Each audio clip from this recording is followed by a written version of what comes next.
I love this. I love this like invitation into this theme, Christina. Like it's this year I feel like I've been on a number of podcasts and the theme has really been a lot around like somatics and embodiment. And not to say that won't be part of this because it will. Yeah. But I love it's kind of interesting to like kind of go to a different approach. So welcome everyone to the Unlearning podcast. Today our topic is fempowerment. And this is a part of a larger series called Women, Fempowered, the Fempowered series. And so we have a special guest, Sarah Rimmel. So Sarah, welcome. Thank you. Hi.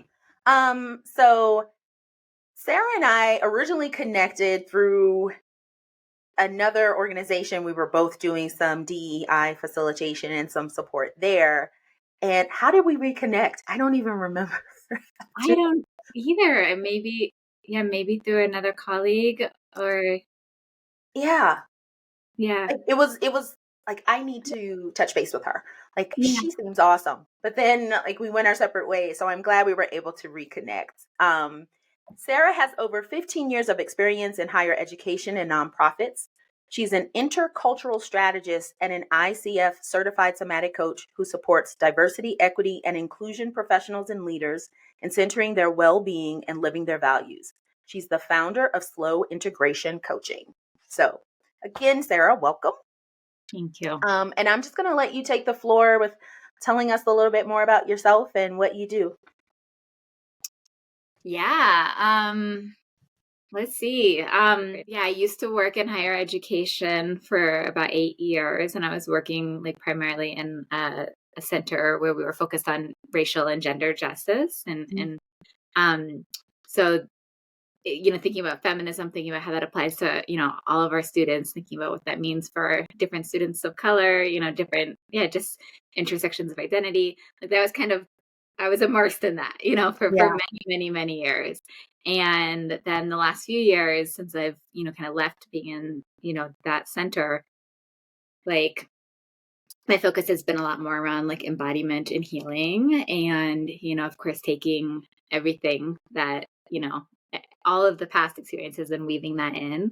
But that's, kind of gender equity and justice has been, less of the forefront than it was kind of. And when I was at the university, I was definitely also thinking a lot more about like LGBTQ identity and queerness and just like kind of all of those things were just, again, much more present. Yeah.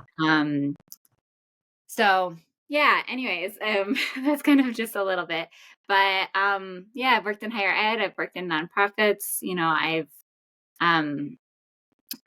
gotten a coaching certification. I've been doing, coaching, in my own business. I started my business, Slow Integration Coaching.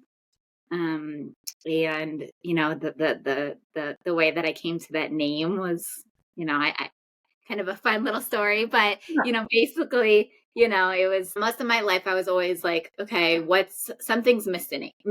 I was always kind of like, I grew up in like a single household, single parent household, didn't know my father, actually met him when I was 30. So about 8-9 years ago. And, so I was always like, and I grew up in like a white household, I'm biracial, and always just kind of had that feeling of like, something's missing, like, where is belonging, kind of just like wanting more of that. Always just kind of thinking like it's out there, like something, like what the answers are kind of, I don't know if that relates. If you connect. No, I get you. Yeah.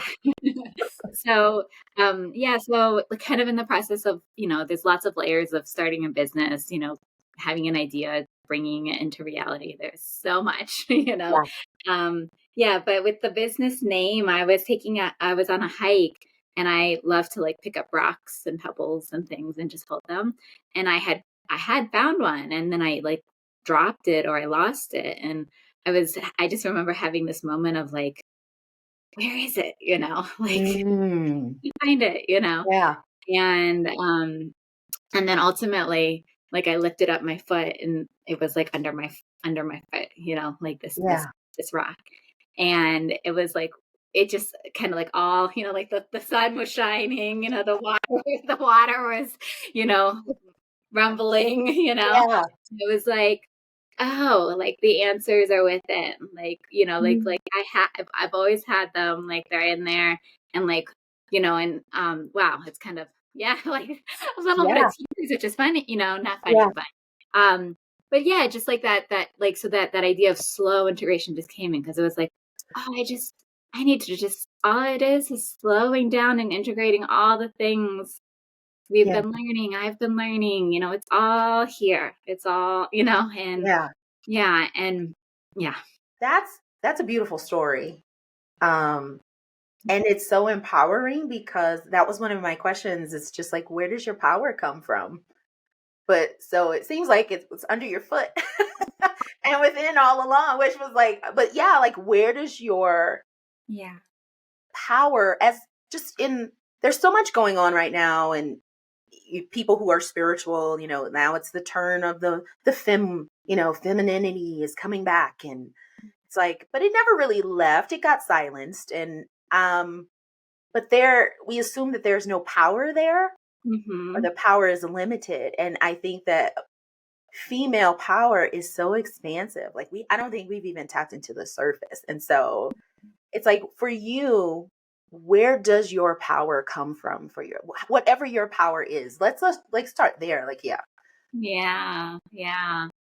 I love that invitation to think on that, to feel into that. Yeah, I mean, with that story, I actually, like maybe a year after that, like, so I had been building the business, and I was down in Florida at a lake, Yeah.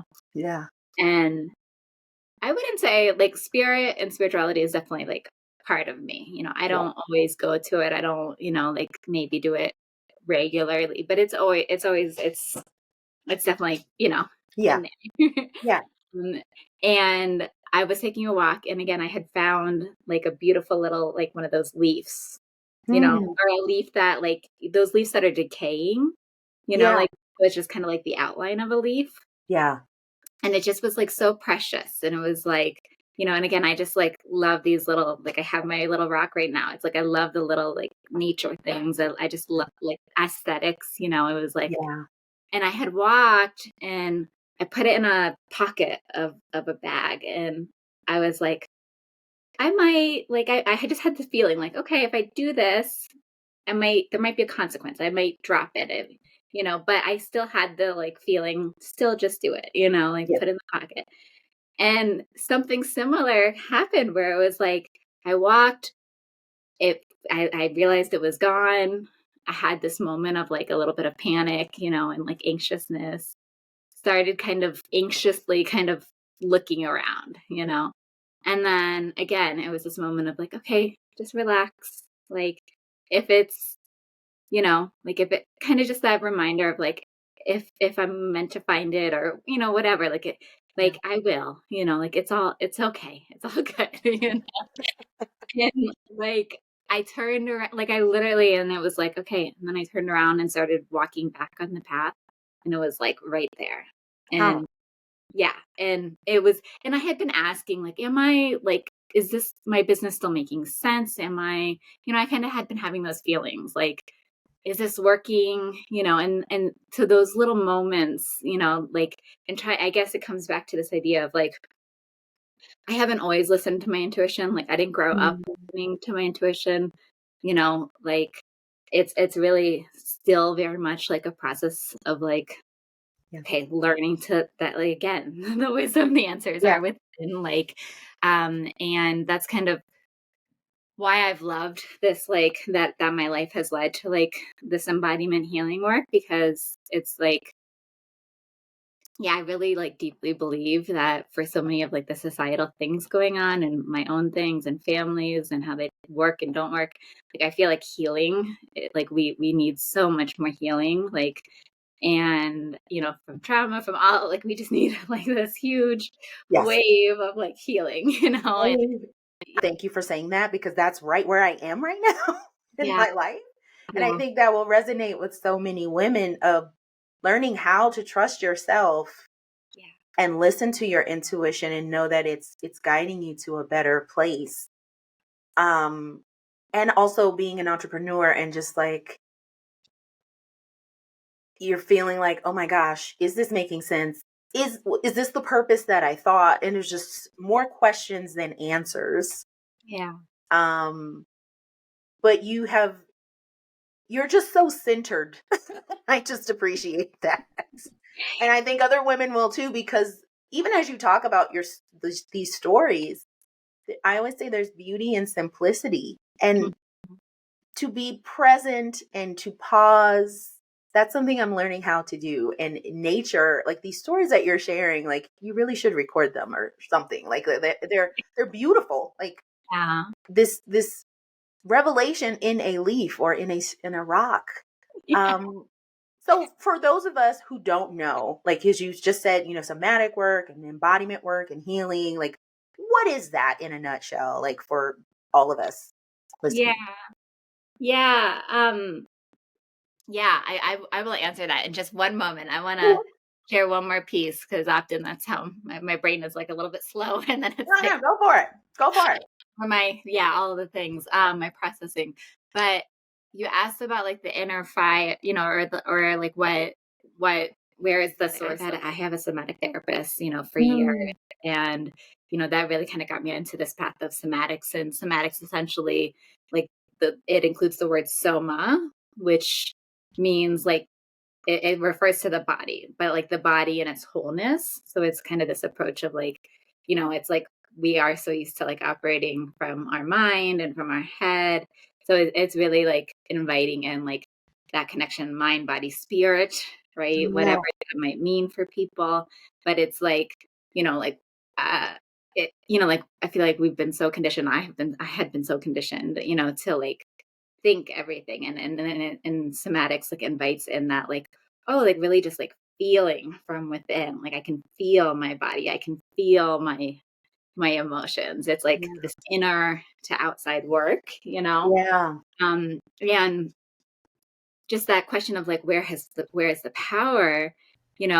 I remember taking a training, I don't know, maybe 7 years at this point now, um and it was from, again, somatic based therapists, and one of the quotes that somebody said, or one of them said, was like just essentially like we are in like we have so much wisdom, there's so much inherent wisdom, our bodies are wise, we know how to like heal, we know how to do all these things, like the wisdom is all within the body, the nervous system, it's like, Yeah. and like, so I feel like the power is within, and it's just been this process of like getting to it, Mm, of like remembering it, of it's like our lives, trauma, all whatever those things are, like they like it's very it's very normal that we, like I've struggled the way I've struggled, or that I've had the patterns I've had, because like just the more I've learned about like the nervous system and how things get, certain patterns happen, and again, my therapist always says like you have maladaptive patterns, that were rooted in mm, survive, right? And they yeah, might not serve anymore, but it's like there was sanity in them. There is sanity in them, So it's yeah, like it's just this process of like, yeah, just like that again, like, you know, I have a few quotes here that that I was going to weave in at some point, but mhm, trauma and oppression, they disrupt that relationship we have to ourselves, to each other, and mm, through somatics, through embodiment work, through other things, it's like just returning to the stuff, the wisdom, and the like the power that has always been there, yeah. it's there. So that's my No, little, no, no. That's great. That's great because, and that's like my business, and I call my business Humane in the Membrane. If you get it, you get it. Like I've said before. So, but it is that we live in our mind so much that we disconnect from the heart, and especially our spirit, like you said, like we don't see that as the trifecta. yeah, They're all in isolation. And you're doing it through healing and embodiment work.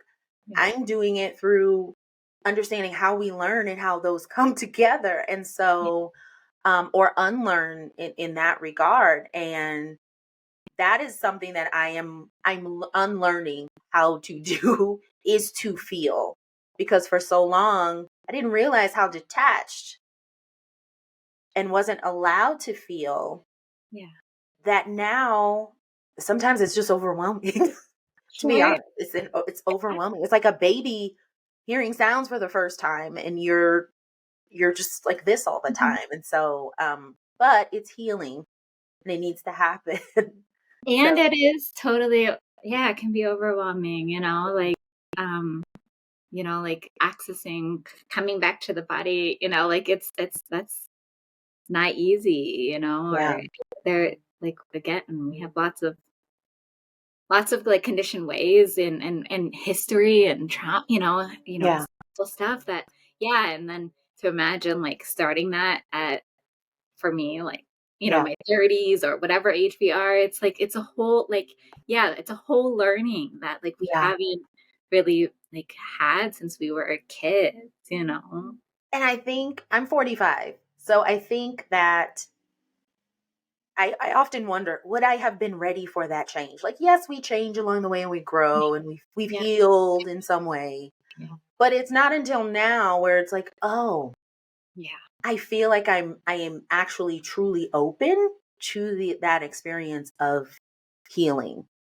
And it has, because I guess I'm more mature and more conscious and aware. And so, in our society, like you said, it's always this mental space and pushing you to become an adult, not recognizing and appreciating that that is a process. So we condition, and now we have to unlearn all of this the second half of our lives. Like, that's how it feels. It does. It totally feels like that to me too. Yeah, yeah. And um yeah, and then these are like, what I'm about to say is like not my ideas, but Mhm. like the the idea that, like, I don't know. I mean, I don't have kids yet. I want to have Yeah, kids still. I know you do. But like, I feel like there's been a lot of talk around like just bringing some more of these types of ideas into even parenting, or the idea of like regulation within, parenting a child, or, just kind of maybe even, I hope, much more space for people to like teach kids like to be able to feel their whatever they're feeling, and to know yeah. that it can be safe. But yeah, like that, yeah. I mean, I'm with you too around like, I learned whatever I learned, and now it's been this like slow, Yeah. process. I feel like, oh, I always said I'd never be that person that has regrets. I'd never say if I knew then what I knew now. Yeah. But now I find myself saying it. Like, if I really gave myself the time, talking to my younger self, Yeah. I would have been farther along, and I would have felt a lot more confident. Like right now, Yeah. and I've heard other women say this, like, once you hit 40, you can't tell me anything. Like, I've done enough, I've been through enough. It's like I'm just being me, and that's what's the beauty of it. Mhm. So how does embodiment, what, oh, go ahead. I was just gonna say I'm 39, so I'm like, I don't know. I mean, I definitely have much more wisdom than I feel like I have at different stages, Yeah. but I'm also like, I'm gonna keep learning and growing, Yeah. and it's Well, gonna be this is the life, right? Is like peeling back the layers, and yeah. This is so when I hit 40, that's right before I moved to Denver. I had a 40 and F it party. oh yeah. So it was so liberating. And so what I did, it wasn't this huge party because I don't believe in parties, because there are a lot of people who eat and drink on your dime and then talk about it and it's a hot mess. So I'm not paying for that. That's my philosophy. But I wrote a list of all the things that I thought I was supposed to accomplish. I was supposed to Yeah. have this happy marriage. I was supposed to like have all of these beautiful things and materialistic things.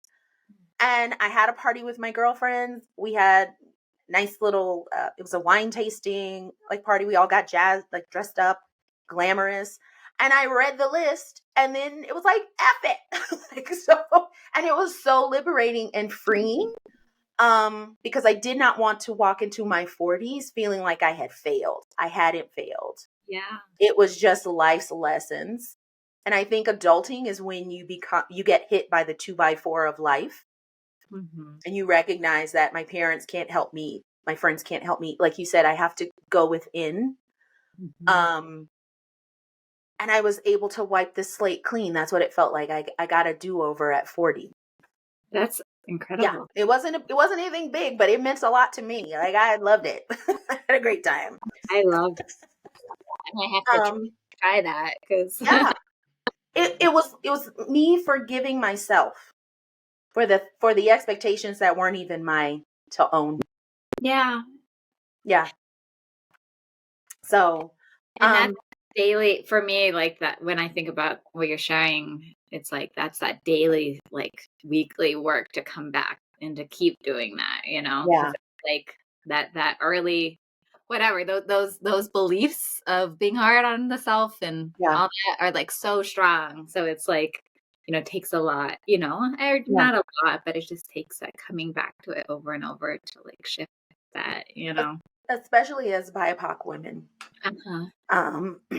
Because we don't realize we are hard on ourselves, but we don't realize to what extent. And it hasn't been until I've now transitioned into like another role in the consulting work that I now see it, that Mhm. it's extremely hard. And where did these mindsets come from? Mhm. Where's the balance between being like, women are now talking about their soft era, Mhm. whatever that means.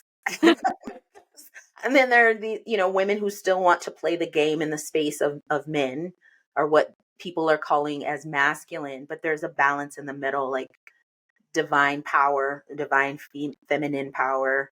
And how do we walk in that? Is the space that I'm recognizing, like, oh, I was way over here or way over here, Mhm. and finding that balance.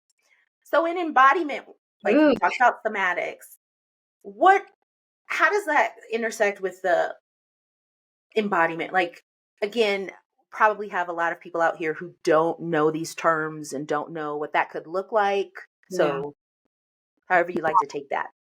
Say your question again, please. So So try to, just really how, because we have listeners who probably have no idea when we're talking about somatics and we're talking yeah, about embodiment and yeah, what that experience is. Can you speak more to that and how that would look or feel in that yeah, type of work? yeah. Um, so again, I've done a lot of these podcasts and I'm like, okay, how do I talk about it in a way that's like really accessible, you know, because it's like it's it's kind of like this felt process. It's like this felt thing. So then Yeah. to like talk about it, you Well, if know, you would like, so in yeah, this part right here, if you want to model, if you want to, yeah, however you want to flow with it. Yeah. yeah.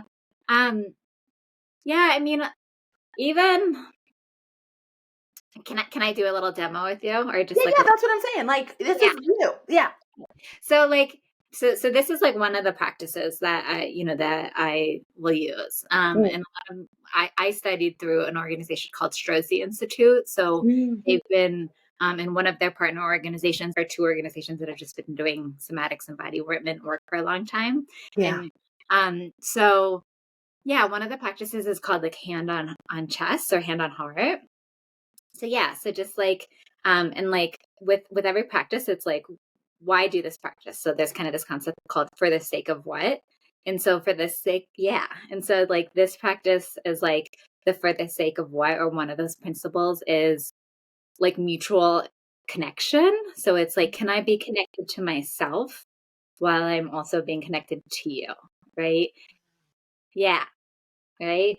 And we can probably think about like how all the ways that that could be relevant to whatever else we're up to. Right.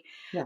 If we were in person, like, you know, I like with your permission would like place my hand on your heart or on your chest Mm.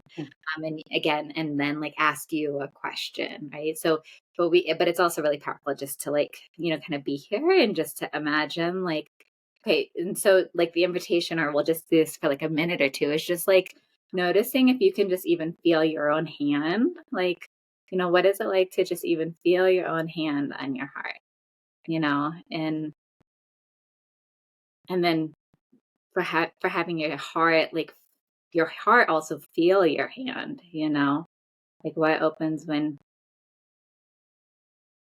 yeah, Wow. Such a strange feeling, but it's because I've never paused enough to connect in that way. Wow. yeah, yeah. What do you notice? I'm noticing warmth. I just, my mind is blown right now because you touch your chest, and but you put your hand over your heart for things, like the Pledge of Allegiance. But I'm actually feeling my heartbeat right now. It's like crazy. What? Oh Yeah. my goodness. Yeah. And like just imagine like even feeling like yeah, your heart, the physical beat like beating, but also Yeah. like the love, the Yeah. care, like and Mm. again just, like letting your hands feel that, Yeah. um and then you can even like feel that from me, Yeah. like can you feel me of like Yeah.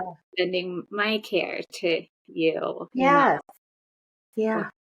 yeah, or you extending your care to me. Yeah.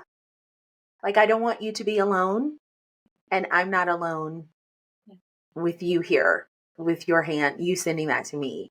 Yeah. What is the reaction that you get from people when they first try this? Like, I'm Yeah. all my life, it's like I'm just now sensing this for the first time. Like, Like yeah, it's sweet. Like yeah, it's so simple and like yeah, so like what something. It's like yeah, yeah, yeah. yeah.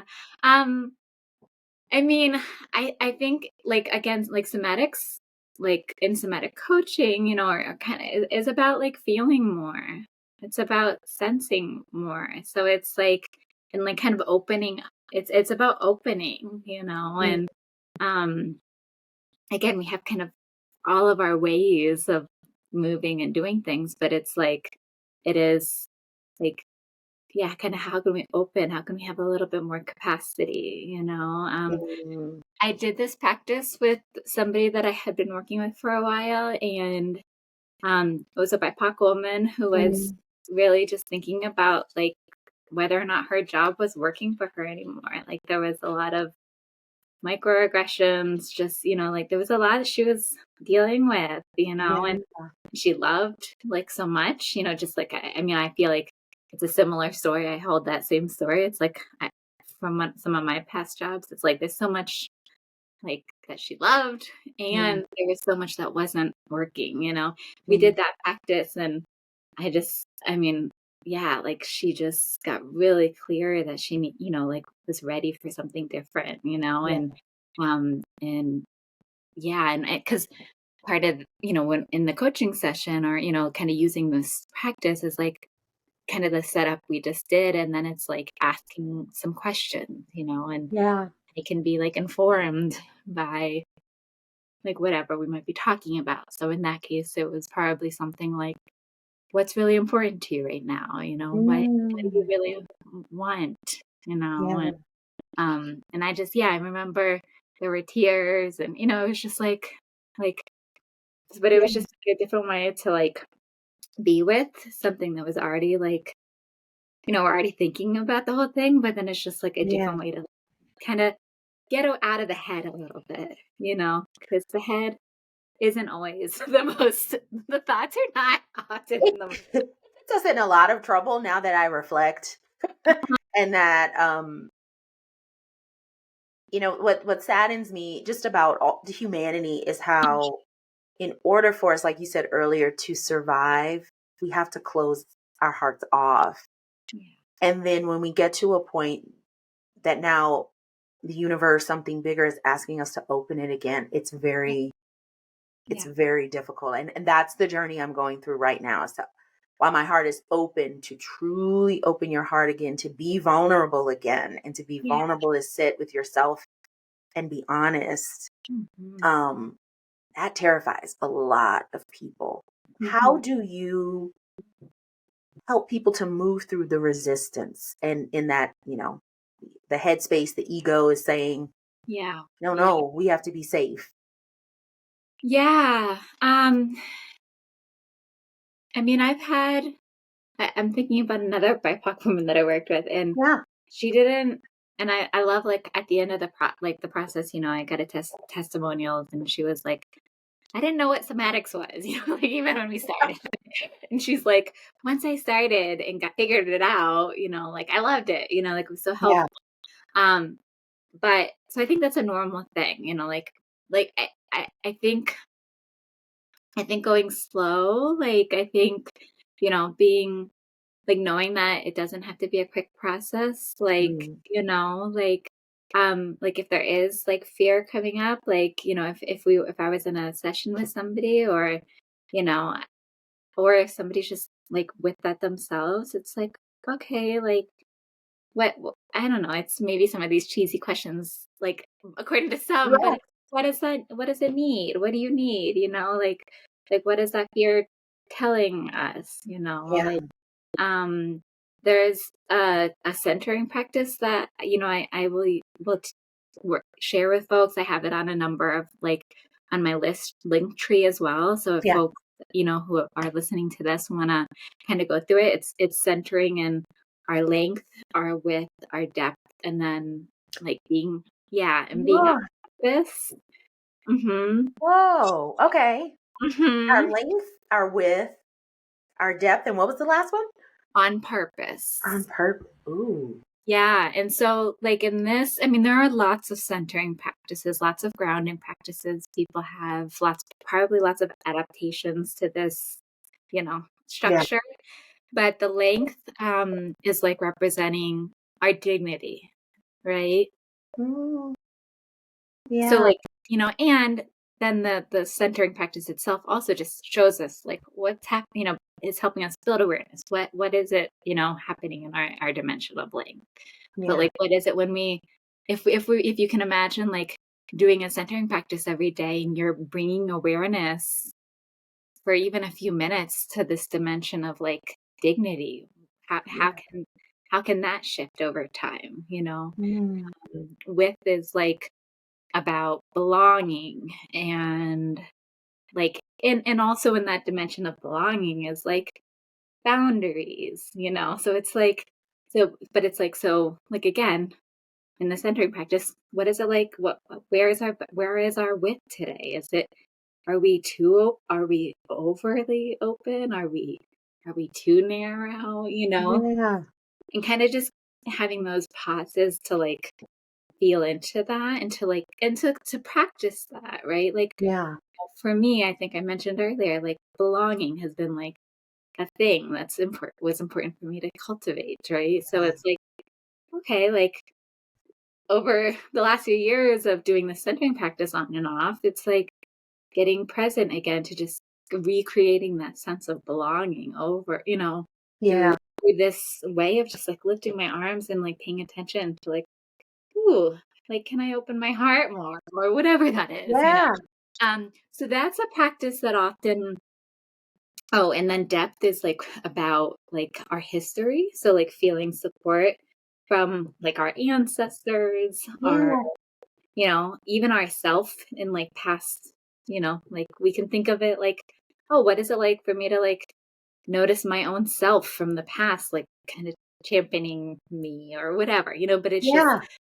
whatever that support is, like kind of getting aware of that, and like and then the front kind of body is like the future, like what's important to us, Mm.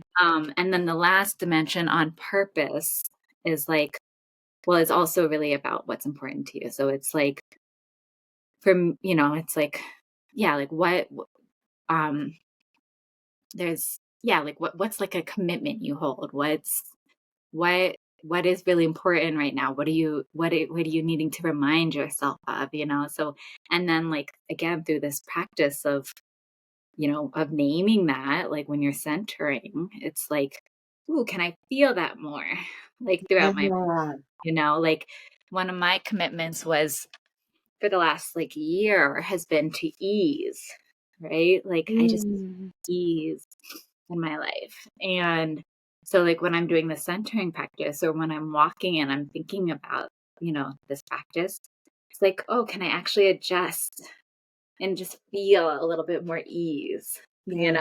in the moment, right?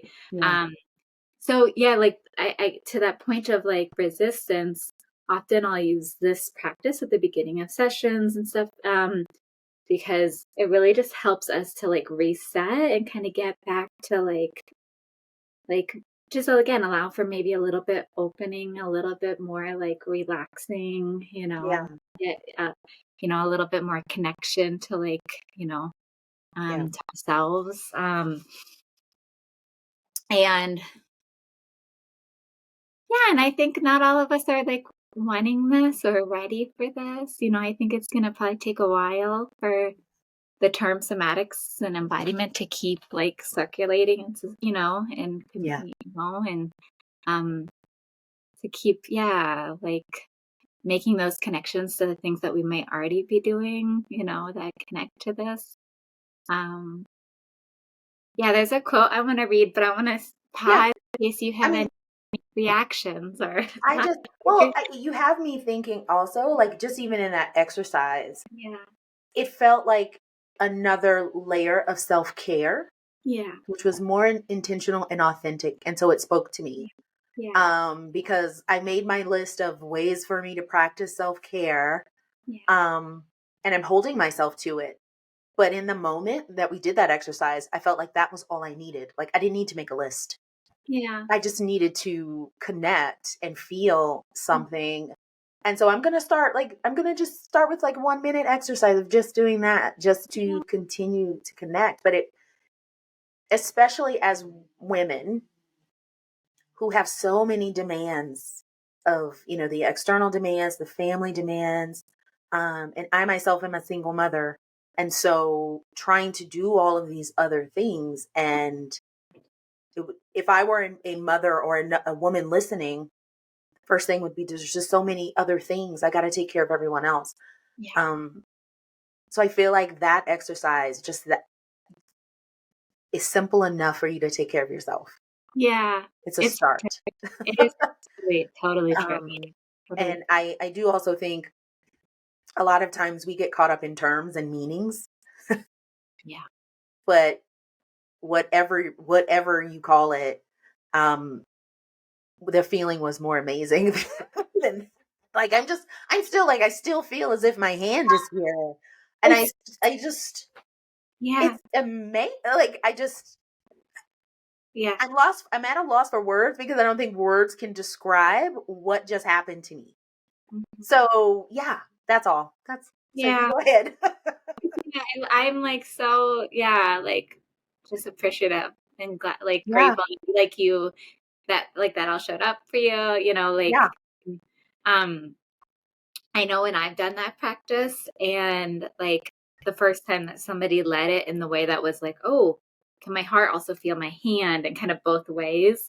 Um, and even now when I'm like doing it and hearing you talk, I'm like, what's present in my body is like awe, it's like Yeah. there's just like, and there's other things too, but it's just like, yeah, there's something about like, oh, yeah, I don't know. No, It's to, like put words to it, and I but think it's also you and the way that you, if I could just take your grounded and centeredness, like I'm on that journey. I'm not there.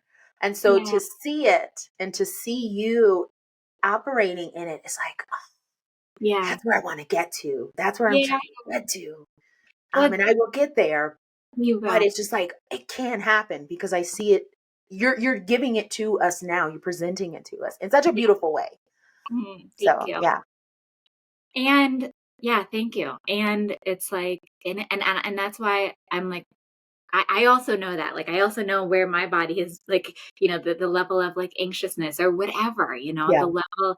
So as I've been in this work for years, it's like Yeah. I can feel it in my own body. I can Mhm. feel, and it's like, so yeah, it does, um, and it is like, I mean, there's some great articles, again, I can share them with you and share Yeah. them with, whoever's listening.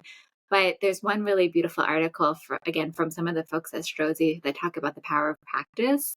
And Mhm. that's like, like so much of like somatics and somatic this work is like kind of like this idea that we're practicing things all the time anyways. A lot of times it's like those negative thoughts. Yeah.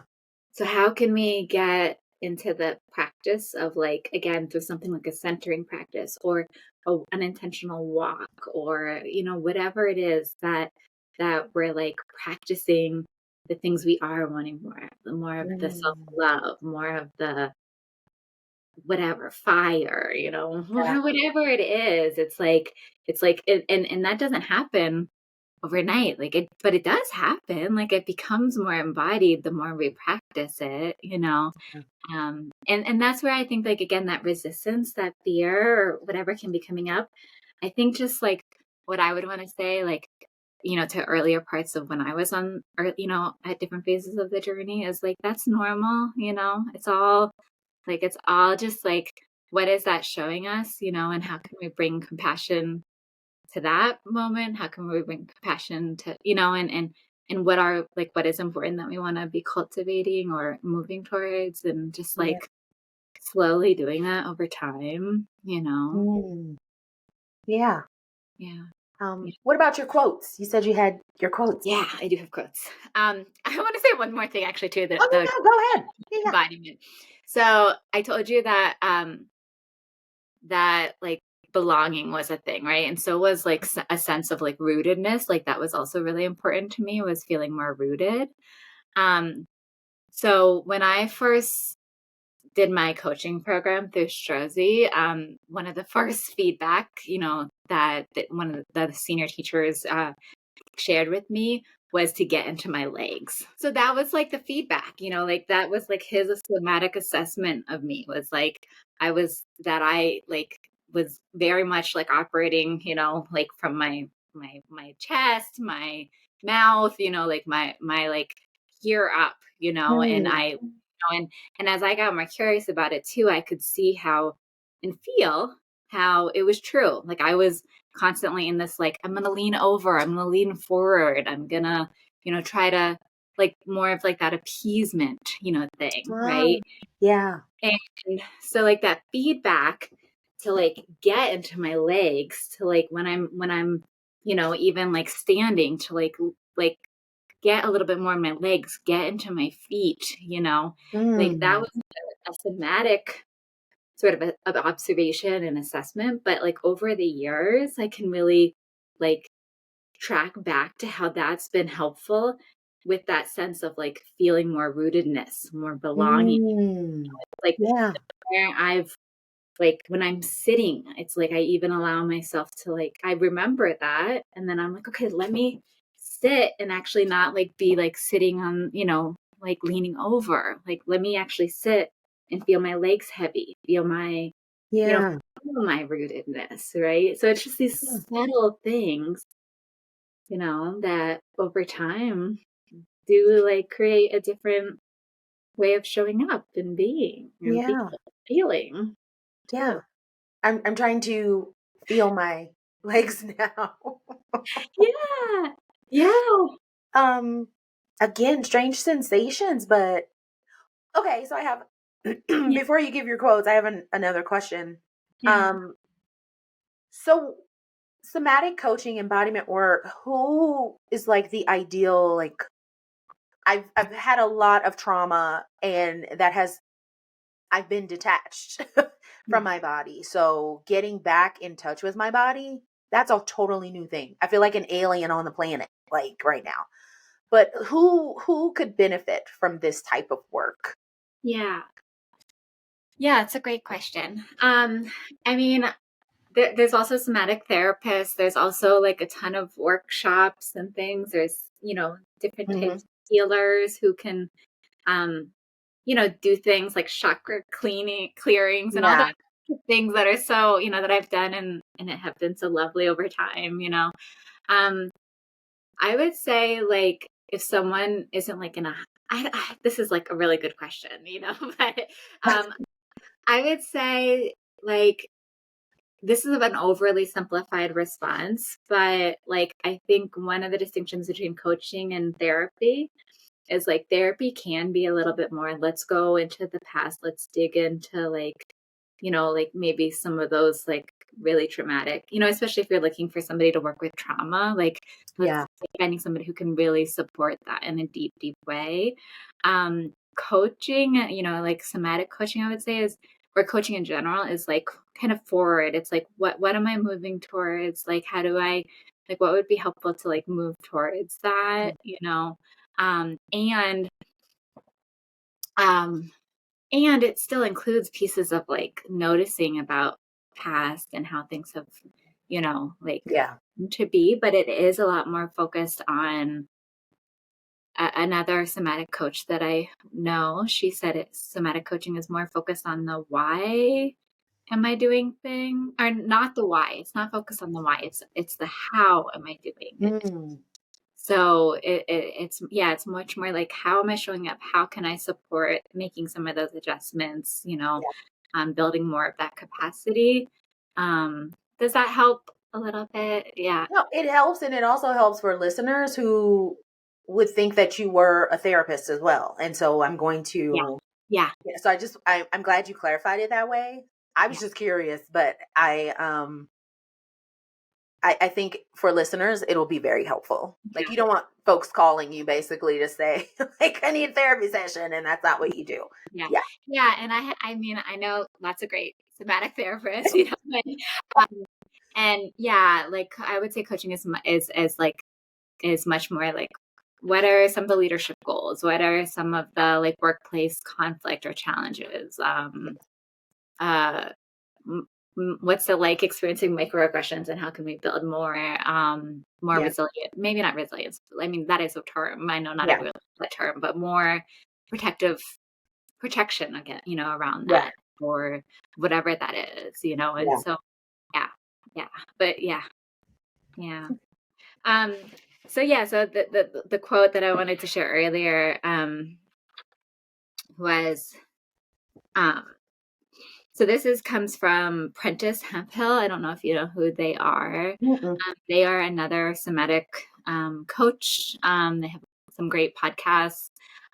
Really, definitely like a mover shaker, kind of, bigger leader in this work. So this was paraphrased from them, and it goes, somatics as a term makes sense because colonization happened. The, the the idea that we have practices that connect us, or we dance and it syncs up our nervous systems, is long known wisdom. But because of intentional suppression in ways we've been disconnected, or things have been made illegal, we now need to come back to these teachings. When I came to somatics, I returned to things I already knew, had been taught, and was already doing. The conditioning, it's mind-boggling. Like, either I hate to say evil genius, but that's all I have in my mind right now. Like, you were just an evil, like, genius, or it was just these series of events and circumstances that created this perfect, air quotes, system of oppression. It's to go back to try to understand why, and some of that how is insane. But in that process, like I always say, as others say, like in the system of oppression, like everyone's oppressed. So you even have to deny that part of yourself to oppress someone else, the human nature that you have. And so no one's winning. No one's winning from it. And there's another book that I read when I worked in DPS called Sand Talk. And I can't remember, somewhere on my shelf, but it's a really good book that also talks about the indigenous, like getting back to that wisdom of our ancestors and indigenous practices can actually create the world that we desire, in essence, like especially around systems of oppression. If we would just go back to those simple things and connecting to those. And it reading that book did start me on a journey of asking that question, like what does the ancestral wisdom, and not just from African culture, just the wisdom, the collective ancestral wisdom, like. And it's been interesting because there have been that intuition, that inner knowing that's speaking to you to be able to do things differently.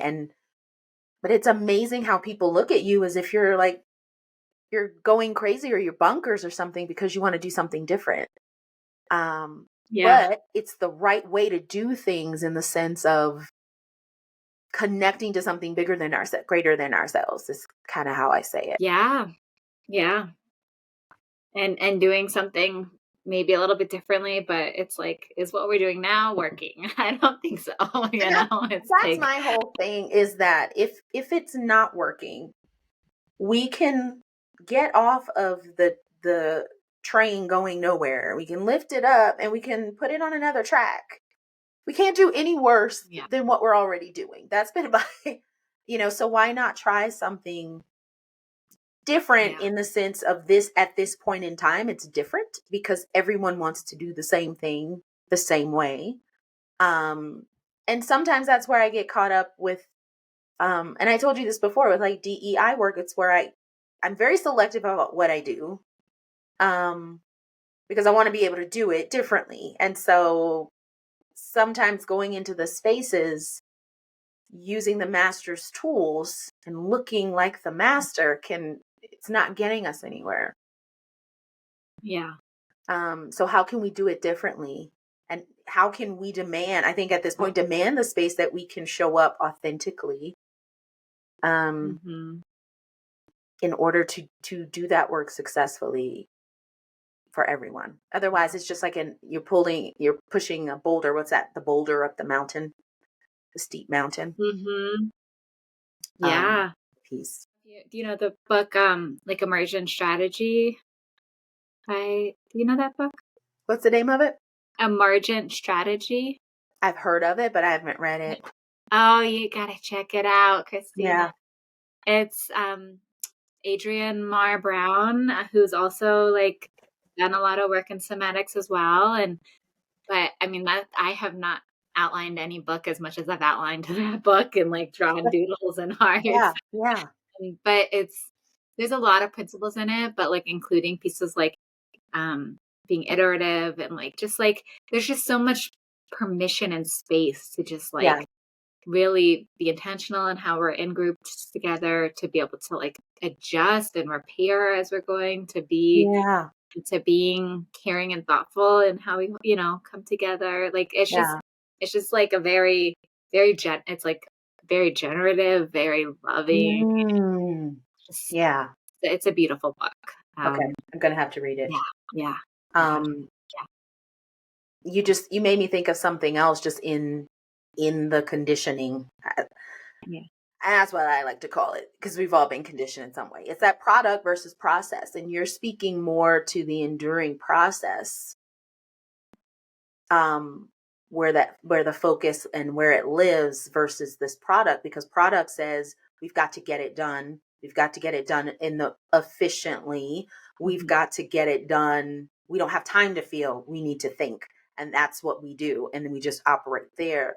Where a yeah, process allows things, like you said, to have ease and to unfold hmm as hmm they need to and as they should. and us to ultimately reach that product that Right. we And it's want. a more enduring product, though, hmm than, this one and done. I would just say, like, since we were talking about somatics and everything, just Mhm. like something that people can take away is just like they can check out the centering practices. Like if there are workshops, there are lots of different things, online, Yeah. free offerings. I do a monthly free offering at the end of the month. So just to bring folks together who are interested in continuing to talk about like somatics and do some practices together. Mhm. So, and then just like getting curious, like just building awareness, like starting to like build that somatic awareness, like what is happening, like just trying to just notice a little bit more. Yeah. And then I would say for, being compassionate with ourselves, like, Yeah. that is always an important reminder, but, yeah. And where can we find you? Yeah. I'm on Instagram, so Slow Integration Coaching. I have a link tree that I can share. Mhm. Yeah, my website is Sarah Rimmel, www.sarahrimmel.com. And then I have a monthly newsletter that I send out. It tends to be just like, some inspiration and just like some community resources and maybe whatever offerings I have going on. Yeah. Um, yeah. And then I also, yeah, do like groups sometimes. So like right Mhm. now I have a BIPOC cohort and it's a somatic practice group. So we come together for like 6 weeks and get to just kind of talk about these things, move into practice, and support each other, And of course, all of Sarah's information and all of her links will be in the description and show notes. Again, I want to thank Sarah for coming. You can come back anytime you want to. So again, thank you, Sarah, and thank you all for listening. And until next time, God bless. Bye.